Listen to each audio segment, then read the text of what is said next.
Hello everyone, welcome back to my channel. My name is Paola and this is the mid-year book Freakout tag. The first question is, what is the best book that you've read so far? The best book I've read in 2023 so far is definitely Sweet Vengeance by Viano Onyomo. This is a book set in Nigeria. It's monster, paranormal romance, and it's about this woman. Her name is Joy, and she has been through something really awful, and she decides to enact vengeance on this person. So she summons a demon called Malachi, and it all goes on from there. This is a very immersive, atmospheric book. It feels so real and so magical at the same time.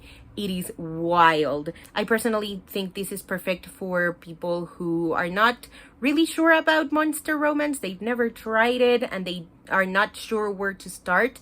This book is for you. It is so good at delivering all of the emotions, all of the things that are happening around the characters and to the characters and how the characters are feeling. Highly recommend this book. Question number 2 is, what is the best sequel you've read so far?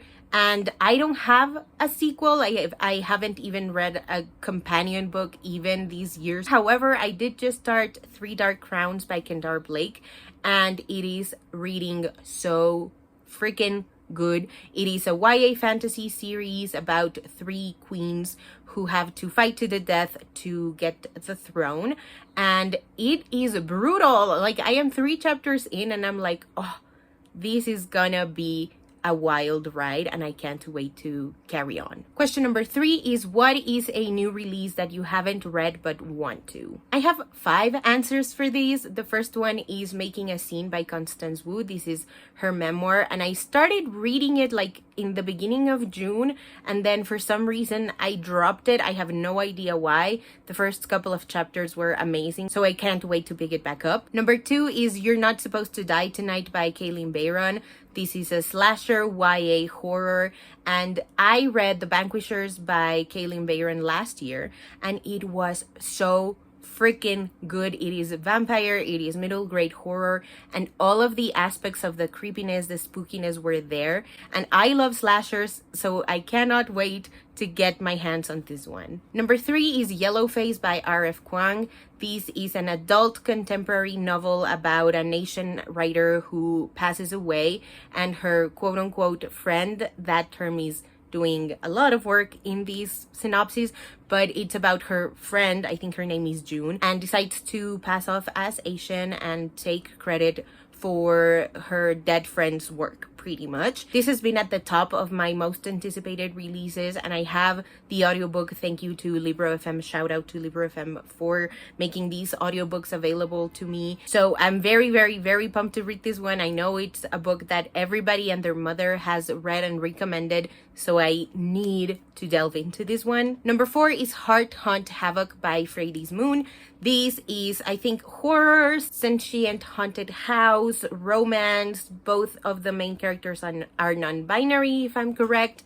And the cover is stunning. I can't wait to pick this one up. And finally, number 5 is The Secret Summer Promise by Kia Brown. I have no idea what this book is about, other than I think it's set in the summer and I think it's about sapphic characters. Number 4, what are some of your most anticipated releases from the second half of the year? I have 3 answers for this one. The first one is A Study in Drowning by Ava Reid. This is a dark academia fantasy book set in the 1950s, I believe. I've read Juniper and Thorn by Ava, and it is fan-freaking-tastic. I cannot wait to see what she brings to the YA table. I know a lot of people who have already gotten ARCs and have adored the book, and I have no doubt that I will love it just as much. Number 2 is Wolf Willow Witch by Freddy's Moon. This is the second installment in the series of the 3-word names. I don't know what the series is called, but the first one is a book that I just mentioned, Heart Hunt Havoc, and this is the second book, and I'm very excited. I've read Exodus 23 by Freddy's, and it is so freaking good. I cannot wait to read the rest of their catalog. I have pretty much all of their books, I think, even Heart Hunt Havoc, but I'm terrible at reading books lately, so I will definitely make this a priority of mine. And number 3 is Easy Money by Benjamin Mackenzie. If you don't know who Benjamin Mackenzie is, he was Ryan in the OC, and he has like a degree in economics, and during the pandemic he was very interested in the whole cryptocurrency scam of it all, and so he decided to write a book about it. I am super excited about this book. It comes out July 9th, I believe. I know nothing about cryptocurrency, and I know he's very passionate about the whole subject of debunking the myths surrounding cryptocurrency, so I'm very, very excited to read his book and learn. Number 5, what was your biggest disappointment? So this one is kind of hard to talk about because I know a lot of people love it, but for me it was Daisy Jones and the Six by Taylor Jenkins Reid.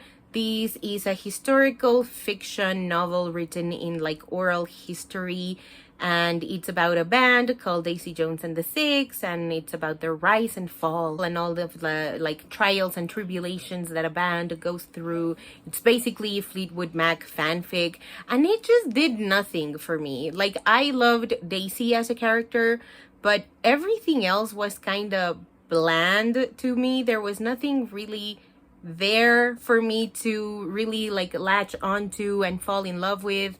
So yeah, that's my biggest disappointment. Number 6, what is the biggest surprise? The book that surprised me the most was Love Letters for Joy by Melissa C. This is a YA contemporary novel about Joy, who is a senior in high school. She has cerebral palsy, and she is going through sort of like the motions of senior year, and she just realized that she's never experienced any kind of romantic connection with anyone, and so she's very curious. So she starts writing emails to Caldwell Cupid, who is kid who writes love letters for everybody else. So basically, like, if you want to ask someone to prom but don't really know how to, you would reach out to Cupid Caldwell so that they could come up with the perfect way to ask somebody out. And it was so freaking cute and so hard hitting at times as well. It was perfectly balanced, perfectly paced.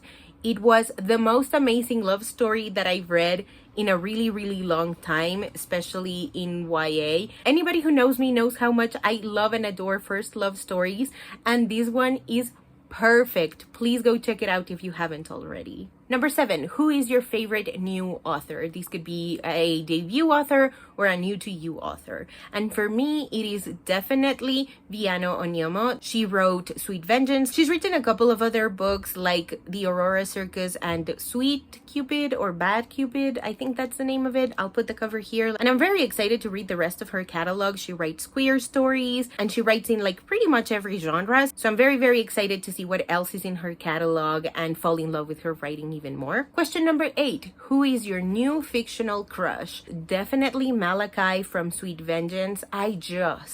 That demon has my entire heart and soul. I love them to pieces. Question number 9, who is your new favorite character? I have a couple because I just can't stop myself. And the first one is Vale from You Don't Have a Shot by Raquel Marie. She is the Rachel Berry of soccer, and she's going through a lot, and I love her to pieces. She goes through a lot of growth and a lot of like trial and error things of what's okay to do and what's okay to say, and she grows so much, and I love her. Bethany and Jacob from Her Good Side by Rebecca Weatherspoon are also newest additions to my favorite characters list.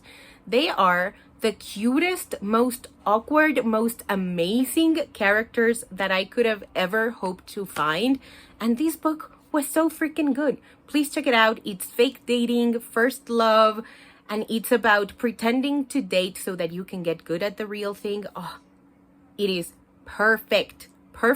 And my 4th newest favorite character is definitely Sevim from Last Sunrise in Eterna by Amparo Ortiz.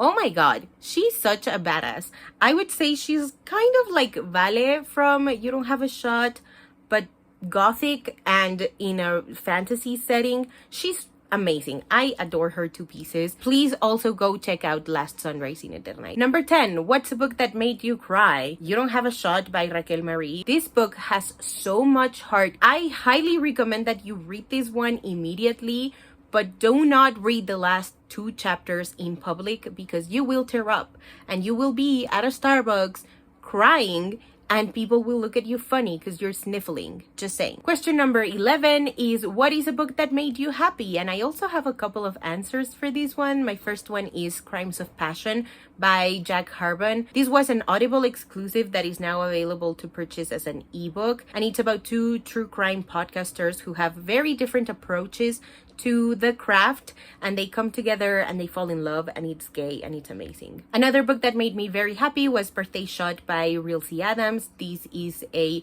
brother's best friend romance, and it's about these 2 characters coming together to like have a night of fun on the female male character's birthday because it doesn't count.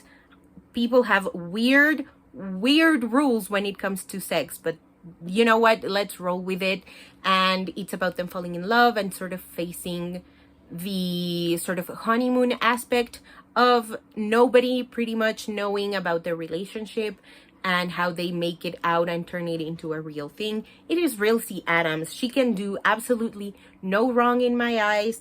I love her. Please go check out this book. Another book that made me very happy was The Lesbiana's Guide to Catholic School by Sonora Reyes. This is YA contemporary. It's about Yami, who has just been outed. And so she is like quickly back in the closet and she's dealing with all of these feelings of not feeling safe enough to come out, but like really wanting to because she just does not feel comfortable in the heterosexual space that is life, unfortunately. And she goes through so much, and there's this crush that is adorable, and her brother is also a big part of this book, and I love that relationship dynamic there. This book made me ridiculously happy. Again, highly recommend. The last 4 books are ones I already talked about, so I'm just gonna list them. You Don't Have a Shot by Raquel Marie, Love Letters for Joy by Melissa C., Sweet Vengeance by Viano Onyomo, and Her Good Side by Rebecca Weatherspoon. Question number 12.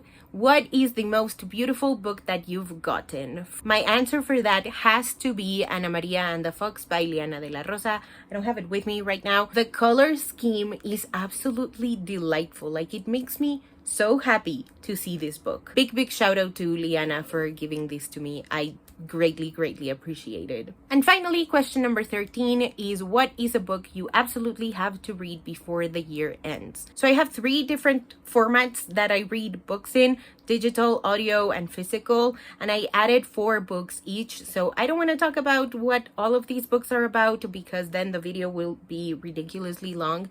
So for the digital books, I really desperately want to read You're Not Supposed to Die Tonight by Kaylin Bayron, Worth It by Lady Marie, Heart Hunt Havoc by Freidy's Moon, and Scout's Honor by Lily Alderson. The 4 audiobooks that I really want to read before the year ends are The Grimy and the Greedy by Megan Curley, The Do's and Donuts of Love by Adiba Jagirdar, Highly Suspicious and Unfairly Cute by Talia Hibbert, and Making a Scene by Constance Wu. And the 4 physical books that I really need to read before the year ends, like these are the top of my priorities, are 3 Dark Crowns by Kendar Blake, Incendiary by Zoraida Cordova, The Wrath and the Dawn by Renee Adier, and All the Things We Never Knew by Liara Tamani. Alrighty, so that is it for today's video. Thank you guys so much for watching. Don't forget to check the description below for links to the original creators of this tag, as well as links to my Patreon, where, like I said, you can get early access, an exclusive monthly newsletter,